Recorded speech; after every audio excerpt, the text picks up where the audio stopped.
Welcome to today's journey. This video will be a little different. It'll just be me talking about frugal habits that I do that other people think are weird. Stay tuned for the end because I'm going to share a little secret tip that may help you out with your Swiffer.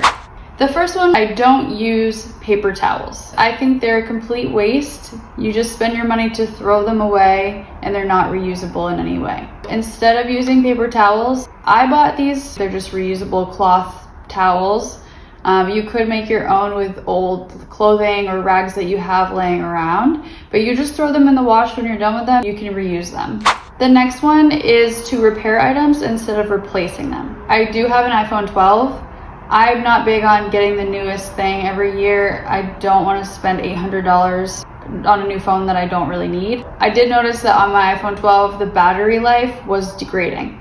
It was only at 77%, and nothing else is wrong with my phone, but the fact that I like to, travel a lot or do a lot with my phone, like record this video. I do a lot of recording or watching videos on YouTube. So I need a good battery life to be able to, go travel and be without a charger for a little bit or record a video without my phone dying. Instead of buying a new phone, I just decided to look into replacing my battery. I realized that I could just bring it to the Geek Squad at Best Buy. I spent less than $100 just to repair the phone instead of buying a whole new one. The third one is you don't even have to go to the library to use the library.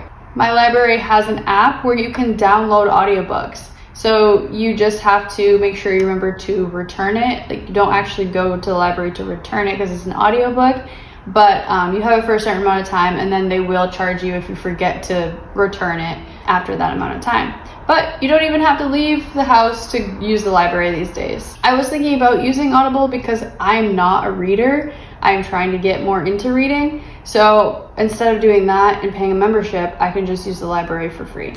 Along with not paying that type of membership, I also don't have any streaming services for TV. I only have Spotify because I do like to listen to podcasts and music. Music is life. I tried using the not premium version of Spotify for a month and it was horrible. They sent me a deal where it was 3 months for the price of 1 month. So I'm paying $11.99 for 3 months right now. We'll see after that if I feel like paying for it again. But besides that, I watch a lot of YouTube. I also use Amazon. They have a lot of free stuff on there. You do have to watch some ads, but I think it's worth not paying for a subscription. The fifth one is making your own products at home. A lot of products that you buy at the store are toxic, first of all, and they're expensive. I have made my own laundry detergent. I've made my own toothpaste, mouthwash, glass cleaner, and like a multi-purpose cleaner for the house. For my glass cleaner, I literally just boil some water, fill a bottle halfway with that, the other half with vinegar, shake it up, and you have a glass cleaner. It works better than Windex. I don't like the smell of a lot of cleaning products. They give me headaches, and this is much healthier for me. Eating the same thing every day or meal prepping is another good one.